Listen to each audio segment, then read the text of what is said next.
Salam alaikum, I'm Carl Arrindell and you're watching In Focus. I'm delighted to be joined in the studio today by Dr Daulatzai, who's in the UK for just a few days. Dr Daulatzai is an associate professor in the Department of Film and Media Studies and of the program in African American Studies at the University of California, Irvine. He is the author of Black Star, Crescent Moon, this book here, the Muslim International and Black Freedom Beyond America book, and is the co-editor with Michael Eric Dyson of Born to Use Mics, Reading NASA's Illmatic. His articles are regularly published in many respected journals and publications, including The Nation, Counterpunch, Jazeera, Souls, Amer-Asia and Black Routes to Islam. Salam alaikum, Dr Daulatzai, and welcome to Islam Channel. Walaikum salam, glad to be here. Thanks for having me. Now, you've written extensively about the Islamophobia that exists in the US.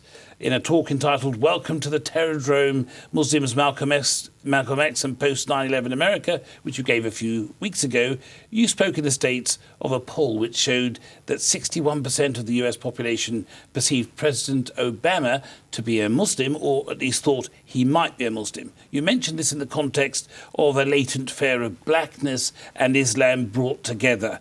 Why is that so significant?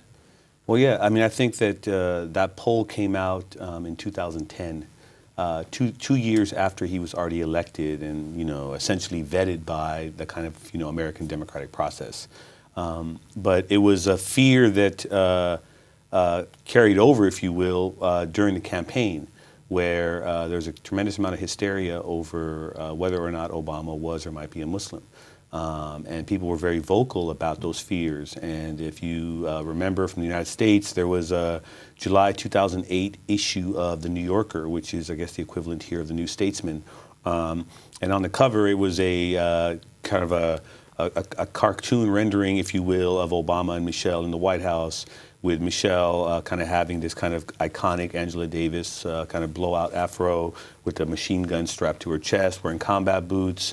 Obama was wearing a galabea with chuppels or ship.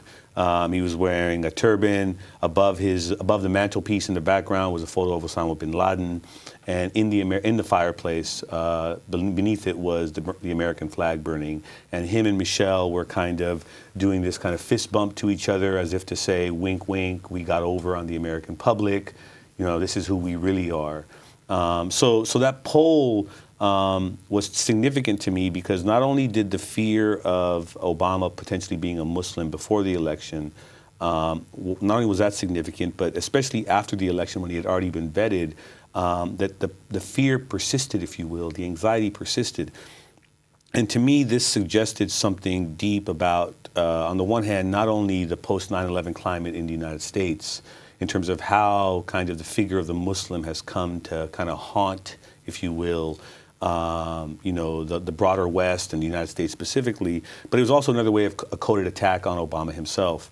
But as I mentioned in the book, for me, that this convergence, this fear of the relationship between blackness and Islam was really a deeper seated national anxiety in the United States over the history and legacy of Malcolm X and the kind of black internationalist politics that he forged in particular. And so that to me was how I interpreted, that phenomenon, if you will. And, to invoke Malcolm X as a possible national anxiety, if you will, in terms of like why he might cause it, you might want to, we'll begin to talk about hopefully where Malcolm emerged and how he kind of challenged the civil rights narrative. Now, in your book, Black Star, Crescent Moon, which we have here, you speak of the significance of the election, Obama election, and the way that, as you were just saying, that they invoked Martin Luther King and Malcolm X as sort of parallels, both in crucial speeches on the day of the inauguration, and the implication, you said, of the globalization of the civil rights struggle into an international struggle for people of colour in pursuit of human rights. Is the pursuit of black internationalism still relevant at this time, given what's taken place with now a black president in the White House? Is it the case, has been suggested by some, that race is no longer an issue? And I think that's the fundamental question, right? Because if we assume that race is no longer an issue, then the question of black internationalism or even black politics is irrelevant. right? But if we understand the nature and history of the United States and even the contemporary forms through which racism continues to express itself, we see that, again, even despite the election of Obama, and despite the narrative that's been put in place in the United States over the last at least 25, 30 years since Reagan's election, is this narrative of the post-racial or colorblind that emerged on the heels of and as a result of the signing of the 64 and 65 civil rights bills, 1964 and 65 civil rights bills. So the consensus narrative in the United States is that race doesn't exist. Yet we continue to see how systemically woven it is, white supremacy is woven into the very fabric and DNA of kind of domestic and imperial culture in the United States. Michelle Alexander's book, The New Jim Crow, highlights the way in which the prison in the post-civil rights, post-Black Power era disproportionately targets African American and also Latino men, creating what she calls a new Jim Crow, a new form of slavery. And if you remember, and maybe people don't know, in Britain, kind of the history of this, the 13th Amendment in the United States forbids and bans slavery explicitly, except in the case of incarceration, right? It explicitly states that. So incarceration disenfranchises black and brown men, doesn't allow them to vote, doesn't allow them to receive any federal benefit from housing, education, etc. So ostensibly making them non-citizens. And so this is part of that legacy of this is part of a deeper legacy in the United States of how kind of white supremacy and racism are woven into the fabric of the culture. Talking about non-citizens, I mean, one can't help but reflect on the recent American elections and attempts that were made to try and disenfranchise whole sections of the population. And also, crucially, what took place in terms of the final tally when it was established that there was a very substantial, clear divide of women, Latinos, Hispanics, and blacks and young people all voting on one side and the traditional white Anglo-Saxon American voting on the other. How significant was that? Well, I mean, I think this became, especially after the re-election of Obama in 2012, this became kind of the dominant national narrative, which was that the reason why Obama won was this kind of burgeoning demographic of, quote unquote, of minorities, right? The browning and blackening of America is now taking place. White people will be in the minority, right? And that this became a kind of cause to celebrate the discourse around multiculturalism and diversity. Again, this is kind of the liberal response to the post-civil rights era. The conservative response is colorblindness. The liberal response is celebrate diversity and multiculturalism. And both are problematic to me because both don't address systemic forms of racism and white supremacy. But of course, this became, as I mentioned, the dominant narrative after Obama's election. And I think it should give us pause because what it ultimately does center again is the power that the civil rights narrative continues to hold in American society. I mean, it suggests that American society has, by law, transcended and overcome and wiped clean, so to speak, legal forms of segregation and racism, what they call de jure forms of racism. But it doesn't address de facto forms of racism that continue to persist, right? And but the celebration of multiculturalism and diversity on the one hand, or the colorblind narrative on the other hand, continue to hold very strong. And Obama's election, again, only became a legitimation of this kind of discourse around civil rights. That is to say that, you know, anybody, including a black person in the United States, can now be president. Now, to get on to the issue of black internationalism again, how do you relate what has taken place in North Africa, the Middle East, the so-called Arab Spring, to this process of the cause of black internationalism? I mean, I think, you know, there's a deep history of black internationalism. I mean, I think, you know, there's a solidarity statement into the United States signed by a large group of African-American intellectuals, writers, artists, activists, African-Americans for peace and justice in the Middle East and North Africa, where they're explicitly clear about supporting real popular people struggles as opposed to NATO and Western intervention in those countries that seem to usurp and undermine the actual popular people struggles that are taking place. As we know, or can maybe assume, based on history, that many, if not all, of these movements taking place in what is referred to as the Arab Spring have in many ways been co-opted. I mean, the way in which nation states still operate and the way in which they're still beholden to IMF and WTO loans, completely straitjackets and handcuffs, if you will, supposedly new governments that are taking place, so that we see a replication, if you will, of the same kind of political economic order, regardless of who's in power. And that suggests something deeper and more penetrating about the kind of forms of control that are on hold in that part of the world. So this Black internationalist spirit that's embodied in this document is just one form of Black internationalism toward the so-called Muslim world. I mean, you've had recently in the United States iconic figures such as Angela Davis, Alice Walker, Cynthia McKinney, Robin D.G. Kelly, intellectuals and artists who've traveled to Palestine, for example, and written statements of solidarity and support of Palestinian self-determination and anti-Zionism. And this is part of an enduring legacy that in the post-World War II era, Malcolm X was on the forefront of doing, of making these connections between domestic Black politics, right? The domestic realm of Black politics and the politics of the third world, or more specifically what I refer to in my book as the politics of the Muslim third world. Now, in your book, you've made reference to, as you said, the Orient of the Muslim third world, and those who argue that that this is provides the foundation for modern thinking.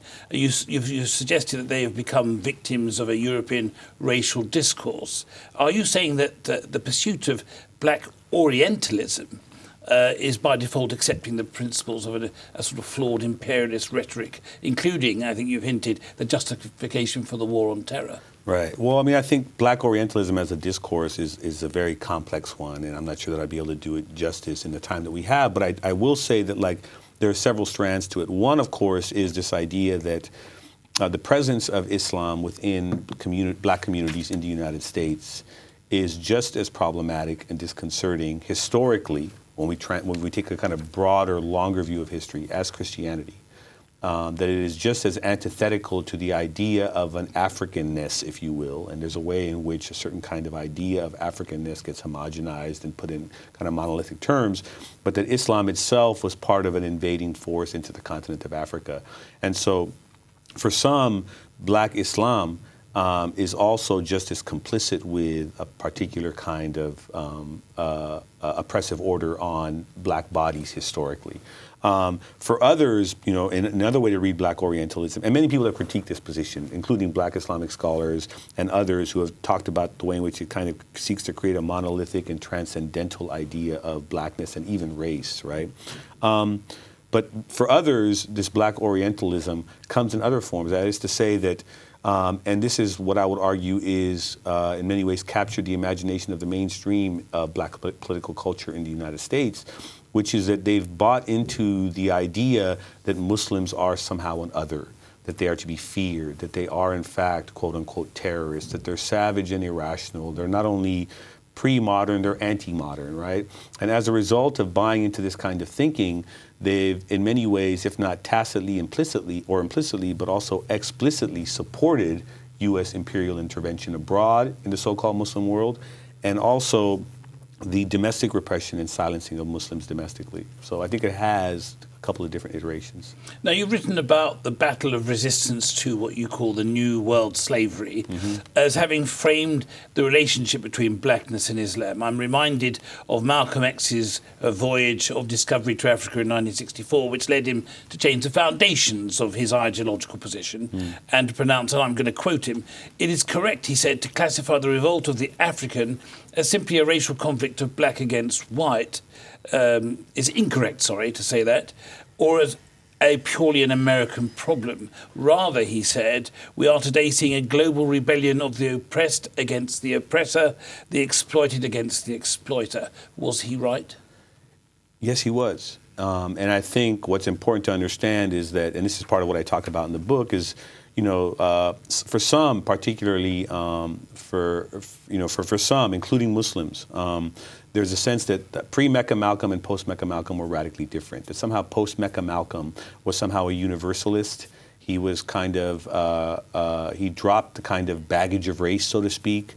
He was colorblind, if you will. and that he no longer talked about race and white supremacy. And as I talk about in my book, that's just fundamentally not true. In fact, after Mecca, Malcolm became more of an anti-racist and more of a Pan-Africanist after Mecca.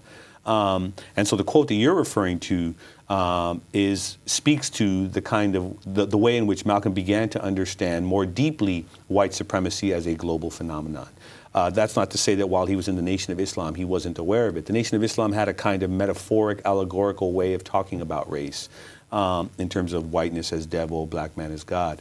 But it also, while he was in the nation, was deeply internationalist. He met with he met with Fidel Castro and Gamal Abdel Nasser in Harlem. He invoked the Vietnamese struggle against the French and the defeat of the French at Dien Bien Phu. He protested at the United Nations the assassination over Patrice Lumumba. He invokes the Bandung Conference. And this is all while he's in the Nation of Islam. So he had a deeply internationalist understanding of race and white supremacy then. But post-Mecca, he only extended and deepened that critique. And there's a way in which some have read the quote that you read as Malcolm, again, dropping the baggage of race and becoming kind of, in many ways, for lack of a better word, a Marxist. And again, to me, that misses the way in which Malcolm was, again, understanding the connection between race and class, that we cannot disentangle them, that if we understand the history of colonialism and the contemporary forms of imperialism, race and class and gender are intimately connected in terms of how power continues to unfold. So Malcolm was only deepening his understanding of how race and white supremacy were working. So are you saying that he came to the realization that it was an issue of class and not race, or that it's a mistake to come to accept that he came to that conclusion? I think it would be a mistake to believe that Malcolm became class conscious at the expense of race. He was asked at a couple of debates at the Militant Labor Forum in New York City, which is a kind of Marxist space, in '64, if he had read Marx and if he was a Marxist and what he thinks about capitalism. And Malcolm was explicit. He denied it. He was like, I've never read Marx. I don't know it. But at the same time, I mean, again, and this is the way in which kind of the more crude and reductive forms of capitalism, critiques of capitalism coming out of Marxism. And again, the crude and reductive forms fail to understand how race works in relationship to class, right? And so they tend to kind of like excise race out of the equation. And again, Malcolm, when he's talking about white supremacy, when he's talking about the struggles of oppressed and poor people through the lens of race, he's automatically talking about class. And again, if you understand how they're connected, to talk about class, you have to automatically be talking about race as well. And so Malcolm was talking about that intersection. Now, you make reference to the war on terror in terms of it being a challenge to an emerging Islamist threat, which in some respects you say has usurped the previous perceived struggle against communism. And you speak of how this has helped to fracture, that's your words, an emergent black internationalism in pursuit of this sort of heightened American nationalism. You've argued that this has been used to sanction perpetual war, to subvert due process of law, to legalise torture, masking structural inequalities and massive economic instability in order to promote, and I'm quoting you, American triumphalism in which a pan-racial enemy, in this case the Muslim, threatens a multicultural America. Yeah. Can you explain your thinking on this? And are those that buy into this pursuit of this heightened American nationalism just signing up to one enormous scam designed to perpetuate colonialism as an alternative to a socialist and progressive revolution? Sure, absolutely. I mean, I think the way in which I was talking about that was not that necessarily the war on terror, because I mean, I'm not sure what an Islamist threat is. I mean, I framed the context around this idea of a Muslim international. And I think for me, the Muslim international is a kind of radical anti-imperialist position. It's an anti-racist space. And what I was seeking to kind of like try and reveal, at least for myself and my own thinking, was the way in which the war on terror becomes a kind of policy of statecraft, if you will, so that it has both domestic, in terms of the United States, domestic and global implications, much as the Cold War did. The Cold War did a tremendous amount of work in silencing and narrowing the scope of dissent domestically through the Smith Act, those who were too critical of the American government or the United States at that time were deemed potential communists or Reds. If they weren't outright prosecuted, they were persecuted, or they were just marginalized within their own communities, because people did not want to associate with them for the fear of being tarnished with the red stroke of communism. Globally, of course, the Truman Doctrine in 1947 declares anti-communism public enemy number one, and it becomes, in many ways, a lubricant for justifying U.S. intervention in, at the time, a decolonizing third world. Again, the logic of the United States at the time was that communism was a bigger threat to the third world than colonialism. That is to say, if the third world, according to the United States, got free, it would create a vacuum, and communism would fill it. And that was a problem for the United States. So better to underwrite colonial relations than to allow communism to come in. So as a result, the U.S. overthrows democratically elected Mossadegh in Iran, assassinates President Arbenz in Guatemala. You know, we've come to find out, assassinated also Patrice Lumumba, supports all kind of opposition groups and destabilization projects under the language of the Cold War and anti-communism. And so when we think about the war on terror, we have to think about it historically also.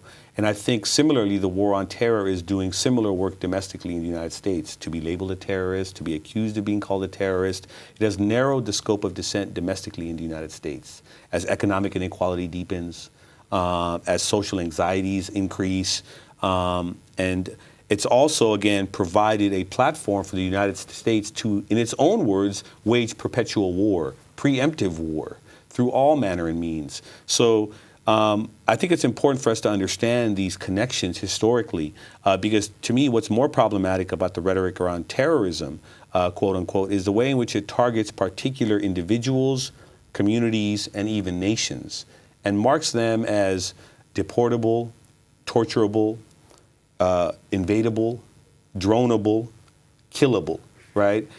Without really understanding a deeper sense of the critique that they might be offering about, the role of the United States and the broader West historically. On that note, I'm afraid we've reached the end of the first segment of our enlightening interview. I hope you'll agree. Please join us again for the second half.